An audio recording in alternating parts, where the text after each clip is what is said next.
হ্যাঁ,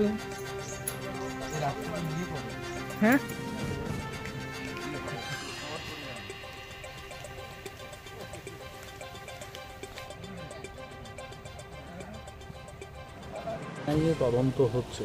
তৃণমূলের শাসক দলের তরফে অভিযোগ করা হচ্ছে যে এটা বিছে অভিযোগ করা হচ্ছে এবং এনআইএ তদন্তে যা উঠে আসবে তারা কেউ এটাতে জড়িত না। কী বলবেন? এটা একটা বাংলা একটা প্রবাদ আছে যে বাবা কী জিনিস চন্দনেশ্বর গেলে বোঝা যায়। আজকে বাগচা গ্রাম পঞ্চায়েত এলাকায় প্রায় 2009 সাল থেকে 7-8খানা খুন হয়েছে। এই তৃণমূল কংগ্রেসের যারা দুষ্কৃতীরা তারাই করেছে।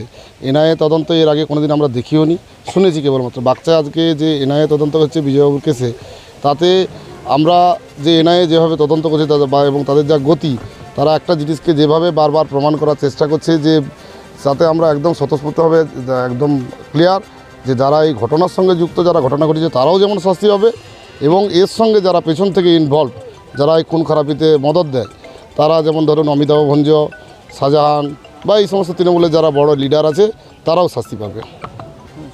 এবং তৃণমূল যে তারাই কেন্দ্রিক ক্ষমতায় আছে, এজেন্সিকে ব্যবহার করে তাদেরকে ভয় দেখাচ্ছে। এটা একদম সম্পূর্ণ ভিত্তিহীন। এটা একটা কোর্টের নির্দেশে হয়েছে। আমরা হাইকোর্টের দ্বারস্থ হয়েছিলাম পুলিশের উপরে এবং আজকে যিনি পুলিশের ওসি ছিলেন, তিনি ঘটনাস্থলে এসেছিলেন যখন আমাদের এনআইএ ডিআইজি অফিসার আছেন, উনি এসে বিশেষ ফড়র করছিলেন এবং যেখানে ঘটনাস্থলে, আমরা তো ঘটনাস্থলে 3 দিন পরে এসে যেখানে বডি পুলিশ পাওয়া গেছে বলে বলছে, সেই স্থল যেটা পুলিশ দেখেছিল যে চিত্র অঙ্কন করা আছে তার সঙ্গে এখনও পর্যন্ত মিলে না।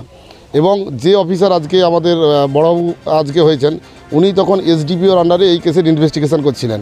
উনি যখন বেশি ফড়র করে তখন আমরা স্যারকে বলি যে তখন ইনি এসডিপিওর আন্ডারে ইনি এখানে লোকালে ইনভেস্টিগেশন করছিলেন, তখন তো ওনাকে প্রচণ্ড ঝেড়েছে যে আপনারা যা আপনাদের তথ্য দিয়েছেন আপনাদের তথ্যের সঙ্গে লোকালি কোনো তথ্য মিলছে না, তা আপনাদের সঙ্গে আপনাদেরই হবে।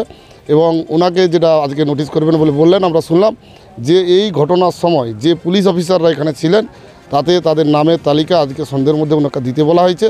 উনি দিলে তাদেরকে নোটিশ করে পুলিশ এনআইএ তাদেরকেও জিজ্ঞাসাবাদ করবে। আপনার নাম এবং আমার নাম উত্তম সিং, আমি ভারতীয় জনতা পার্টি মহিলা মণ্ডল 3 সভাপতি।